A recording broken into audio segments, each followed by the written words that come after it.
The air was thick with tension, the kind that wraps around your throat and constricts your breath. I stood before the hulking mass of SCP-044, a howitzer like no other, its barrel gaping like a hungry beast. This was it, the moment I had been waiting for.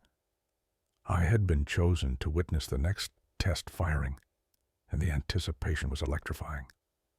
I could hear the hum of machinery whirring to life, the sound almost drowned out by the pounding of my heart. The researchers, clad in their sterile white lab coats, were making last-minute adjustments, their eyes flicking nervously between the howitzer and their equipment. I shifted my weight, trying to shake off the unease creeping up my spine. "Loading sequence initiated," a voice crackled over the intercom. My grip tightened around the rail as I leaned forward. Today's payload was an assortment of scrap metal, a collection of forgotten objects that had accumulated over decades. They had assured me it was safe, but I couldn't help but feel the weight of history pressing down on my shoulders. The muzzle of SCP-044 was a cavernous maw, and as the scrap was fed into it, I thought about the engineers who had built this monstrosity during the last throes of the Second World War. What had they envisioned? Power? Destruction? The thought sent a shiver through me. "Prepare for firing in 3, 2, 1. I held my breath as a low rumble echoed around us. There was a moment of stillness, and then the world erupted. A glowing red slug shot out from the barrel, a comet of destruction that seemed to defy the laws of nature. It soared through the air, trailing an ethereal glow, and I could only watch in awe. Upon impact, the ground shook beneath my feet. The explosion was unlike anything I had ever experienced. A blinding flash followed by a thunderous roar. The shockwave hit me like a freight train, knocking me back against the rail. Dust and debris filled the air, obscuring my vision for a moment. When the dust settled, the sight before me was surreal.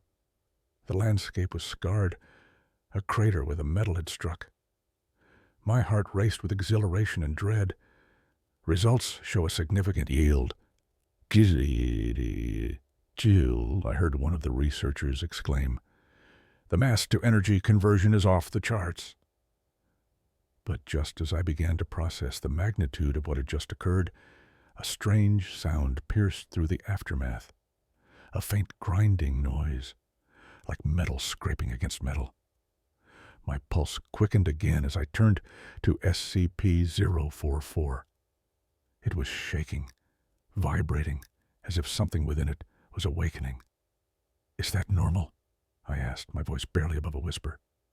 "Negative. That's not part of the—" Before he could finish, the howitzer erupted again, but this time it wasn't a slug that emerged. A torrent of swirling energy burst forth, a chaotic mass of light and sound that twisted around itself. I stumbled back, horror dawning on me as I realized this was no ordinary malfunction. "Get back! Evacuate the area!" someone shouted. But it was too late. The energy surged outward, engulfing everything in its path, and I felt my body being pulled towards it as if it were alive, hungry for more. In that moment, I understood the true power of SCP-044. It wasn't merely a weapon. It was a gateway to something beyond comprehension. As the light enveloped me, my last thought was of the engineers who had forged this creation. What had they unleashed upon the world? And in that blinding moment, I vanished, consumed by the very force I had come to witness. The researchers found nothing but an empty space where I once stood. SCP-044 had claimed another victim, but the gateway remained open, waiting for its next opportunity to unleash chaos upon an unsuspecting world.